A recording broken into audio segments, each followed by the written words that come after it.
part of me wishes you had maybe like a gray hair division or something for some of the older guys to but I do. Only in your 30s, calm down. I know, but you feel it after the second day, definitely.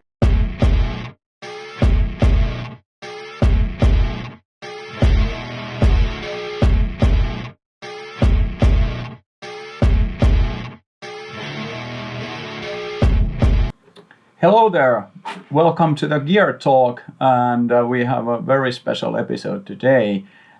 We have Paige and Jack attending Finnish Brutality, and now we have a bit of the aftermath. Welcome, guys. Hi, it's good to be here and thanks for having us. have survived a couple of days. Yeah. Give us a brief overview. Who you are, where you come from, and how did you end up on front of this table? Well, I'm Paige. A lot of people know me online as Pageosity. My ongoing joke is that I draw titties and I stack fitties. Ultimately, I've been doodling in my actual life for a long time, and eventually that translated to gun art. And I wound up at SHOT Show, where we met this guy, and then have the pleasure now of calling Jari one of our dear friends. And he invited us out, and we could not say no. Yeah, I'm Jackson from Weapon Outfitters, and much the same. We met at SHOT Show and just got along, and here we are. And it's just an excellent opportunity to train and see how the other side does it. Yeah, it's always funny when interacting people with the US, everybody is surprised that Finns actually have guns, and we thought that we are a pretty gun pro country to start with, and it's great to share some of the insights on our community. That was really striking to me, was how big the shooting community is out here. Not just in Finland, but the amount of people that came from Switzerland, from Germany and everything. It was really cool just to see what everybody was doing, the gear they're running and everything. So very neat. Awesome. How did you like the match? I loved it. So what may or may not be obvious is that I'm pretty short. So I'm like 5'1", was it like 160 something centimeters? I don't even know. Anyway, I'm not super tall, and most of the things there were like the weight challenges. The backpack was like, what you said, like 42 to 47 kilos, somewhere in there. So basically my body weight.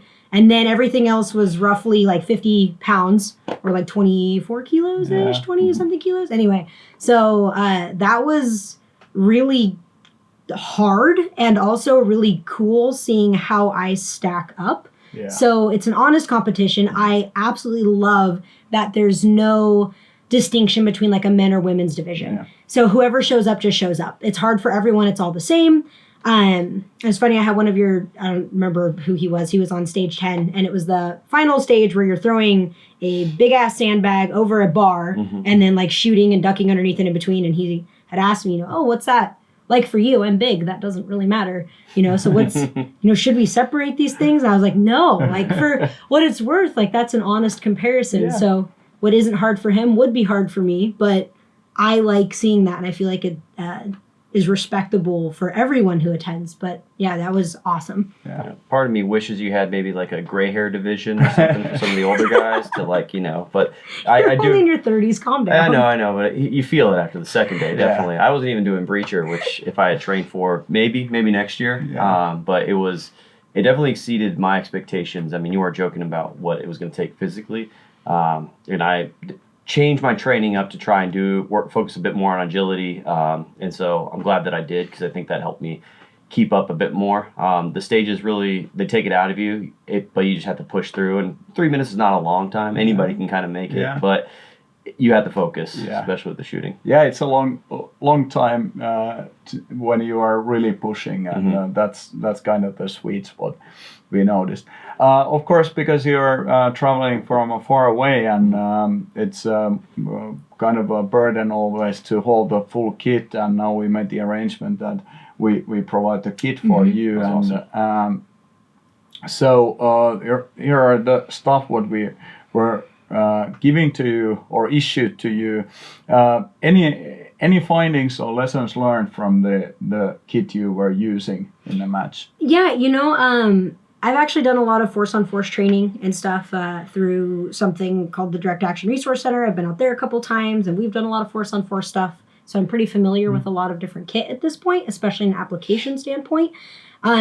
So I've ran a lot of Spiritus chest rigs and different. What's the brand of your other plate carrier you have at home? Oh, the Velocity Systems Mayflower Yeah. rig, yeah. So I really like this. I always really like these little setups here for like from at least similarly I've used things like this, and I actually liked how this sat on my chest because when we have blessings, things get in the way, and having something that has just enough elasticity to it, so there's just a little bit of stretch to accommodate my body shape and movement, really helpful. And I love how easy it is to augment everything. I guess simple, it's not super easy to go in and out, but like having the choice of the flaps and the retainers, this went really great.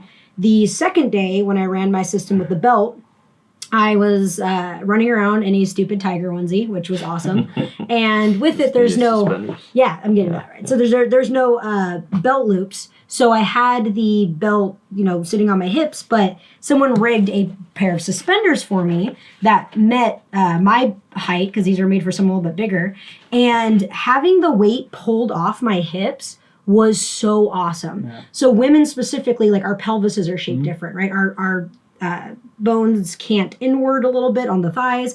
And so anytime I've done force on force stuff or running around, my hips start to hurt really, really bad. Having the suspenders took off just a little bit of that weight and that distribution where my hips weren't killing me the second day. And I feel like I was able to move better having that off. And that was an improvement I didn't know that I needed. Yeah. So as soon as these become available on the market and in my size, I am absolutely going to be getting them, because even just running a rig in any capacity for different force on force stuff, when you're going around all day like that, and I mean probably for men too, having something push down on that and the impact on cement and like moving, it was just enough to take that off, and I feel made me faster and able to like jump a little higher, move a little quicker, that kind of thing. Yeah, that's a valid point, especially if you have a heavier belt, it can wear you down.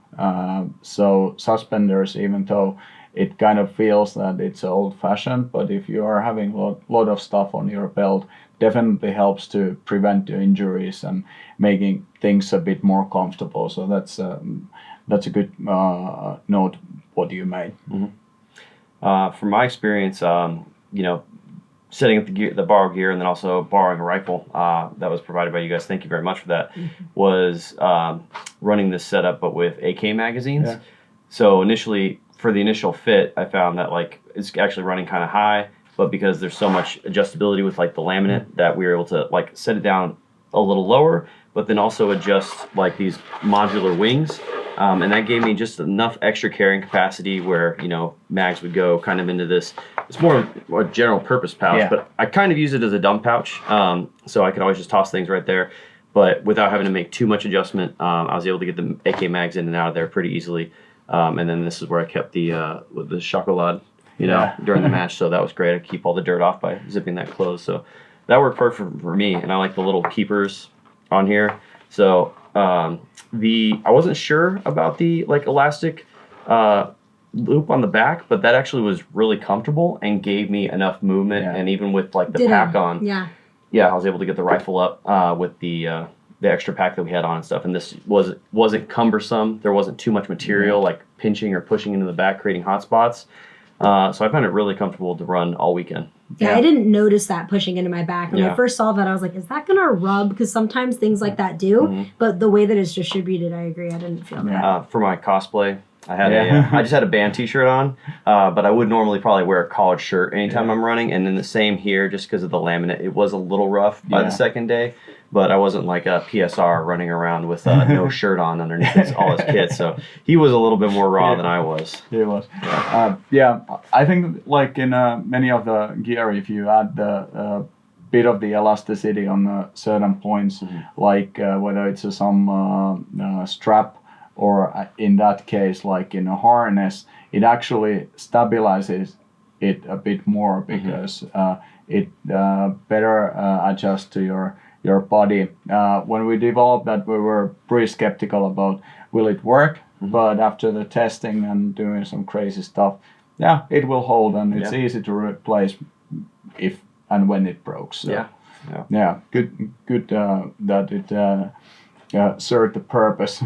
I think that's an underrated concept, though, like what you're just saying, as far as providing movement, because there's a lot of things that you don't wear. It wears you, if that makes sense. Yeah. I put on a lot of plate carriers that do not fit to my body, belts that make no, like, even though the belt is modular and can be adjusted and everyone's got their flavor for things, having something that moved with me made the difference, like where he and I could wear the same thing and have equally kind of the same results because it works in that way. And having that extra movement also allows the weight of this to be more dynamic instead of static. Like on the backpack stage, right? If I were to have done that stage over beforehand, I would have had them loosen the straps on it. It was so tight this way that the gun I was borrowing already had a fixed stock that was 3.5 inches too long for me. So I was already reaching and I lost any shoulder mobility, and that set me back so hard. And it was something where I've had that happen with just plate carriers before, where like that gets in the way of that movement, especially if you're, holding a door like in a hallway somewhere and you have to like maneuver yourself to blade somewhere safely. So, that kind of that mobility thing, I value that a lot. So I try to keep my kit fairly sleek. Of course, I need to carry everything what I need to carry, but like keep it as simplistic and sleek as possible, because mobility is one of the key factors which gives you safety, or if you are on a flat range, gives you a better time and score. Absolutely. Yeah. So you have seen a lot of different gear and guns and everything. Did you learn anything new when looking like how Finnish people are doing the stuff? Was there any like, hey, this is almost the same as at home, but different? Yeah, there was. It really did surprise me. I mean, I know that this was a shooting event, but there's a lot of really, really skilled, aggressive moving people here, which is really cool to see. And like there's a culture around it that I think is a little different than the U.S., but still has its place. Like in the U.S., we're from the mindset of we have to constantly protect ourselves from dangers and tyrannical government. I can't walk to the grocery store in my city, or I don't, without a fucking gun in my purse. So it's just like, there's just no way. It's just not smart. So here, having people come from the mindset not of, oh, you have to constantly protect yourself, but of a more sport element, created a more honed, I would think, like something a little sharper. And it was just interesting to watch. A lot of bad slings, though. I didn't see very good sling game. We were talking about that. We're like, man, they don't know how to have a good sling system out here for the most part. Well, they could buy some from weaponoutfitters.com. No, I'm just kidding. One thing that struck me is that in the U.S. sometimes like there are guys that develop and set up their kit for optimal like flat range use, right? And it's great for running and like dumping a mag real quick, speed reloads and stuff. And I'm not just talking like sports shooting, I'm talking about like the tactical games kind of guys that might do stuff like that. So it seemed to me that everyone had just like a layered approach to kit, either with a belt, chest rig, and then having a pack on for like a lot of the guys running armored. And it seemed to integrate fairly seamlessly because you guys have the SRA, and that's kind of like Finnish reserves and military training, like auxiliary training. So just watching them, they had no problem like clearing all the obstacles and doing everything. It's just like second nature to them, which is probably why most of the Finns finished top. So trying to keep up there. Yeah, that's kind of course, everybody loves LARPing, and part of what we do is LARPing as well, but it's LARPing with the purpose because most of us are still active in reserves. So more or less the same kit what you are using in matches is the kit what you would take if you would be taken into the active duty. So I saw a lot of guys bring their service rifles out, and that's really cool to see. Yeah. They're exceptionally more fit than most American trainers too. So if you're watching this and you're not fit, get fit or you're gonna die.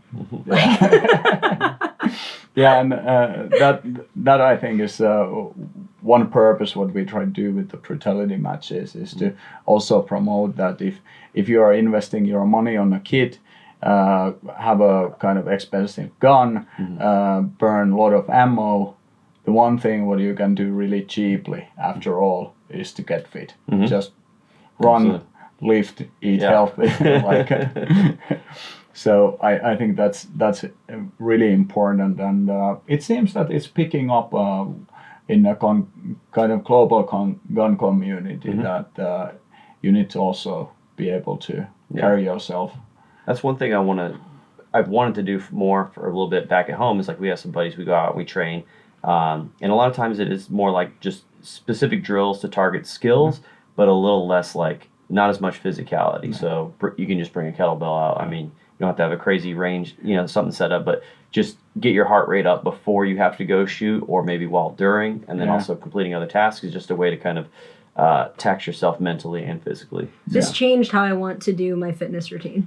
It's funny, just so, like I teach martial arts, I work out all the time, I've done a lot of dynamic stuff, but it's not often I feel like really inspired just by, he's talked about forever, like, oh, we'll get sandbags or do this and that, and it's just that uneven weight distribution. It creates an organic movement, it's different. So that was really cool, just having actually I can do more on a flat range than I thought I could. That kind of element. So that's cool. It's a sandbox, so you might as well just play in it. Like if you're lucky, you're out there, just spread out, take over the space and just go at it. I mean, this applies to guys in the West where we have some open range, that we can go shoot that stuff. So that's good to hear that you got some inspiration. And I try to separate in my own training that there's a kind of a shooting session which focuses on fundamentals like accuracy and all the trigger work, all that.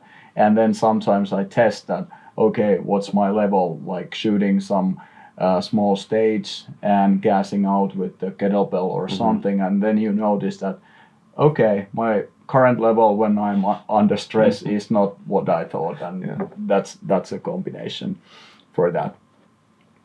Cool. Any other like tips and tricks or something what the viewers should consider if they're setting out their kit or training for the event, or just want to develop themselves in this space? Yeah, I did kind of a combination with covered flaps and not covered flaps. And from low crawling, I had a couple mags that when we were just downloading, the followers were starting to seize just from all the dirt that had ingressed into the magazine and everything. And it wasn't the magazines that were covered. So the flaps, they do help. You don't always need to go for, speed open pouches. So if you need a combination, cover a couple, leave a couple open, because if that one mag goes down that was open and exposed, then you still have at least something, hopefully, with a little less junk in it. So I would say try stuff. Like there's so many options, and these things are modular on purpose. Try things, put stuff on, see what works, see what doesn't, and you don't know how something's going to go unless you take it somewhere and honestly do something with it. Like I know people are excited to be, oh, this pretty gun, and I don't want scratches on it, or you want your gear and you want to look cool for the photo shoot, but it's like that's not reasonable. And like what's sexy is destroying your gear through awesome shit and seeing how well it holds up in the end. Like that's awesome. But I don't know. I think just try stuff. Just do it. I think I owe a drink for the fellow. Let me borrow his rifle because it came back a little. Sorry. Yeah, that's true. Gear is made for use, and the good use it's for is the train hard. Thank you so much. Awesome. This is awesome discussion. Hopefully you have enjoyed your time here in Finland. Oh, it was amazing. It's been more amazing than I could have anticipated. So yeah, and if you're thinking about going, you definitely should, because it's killer. Yeah. Or maybe you guys can bring it to the U.S. I don't know. We'll figure that out. Yeah. Our return next time to come there. Oh yeah. Thank you. Awesome. Until next time. Thank you.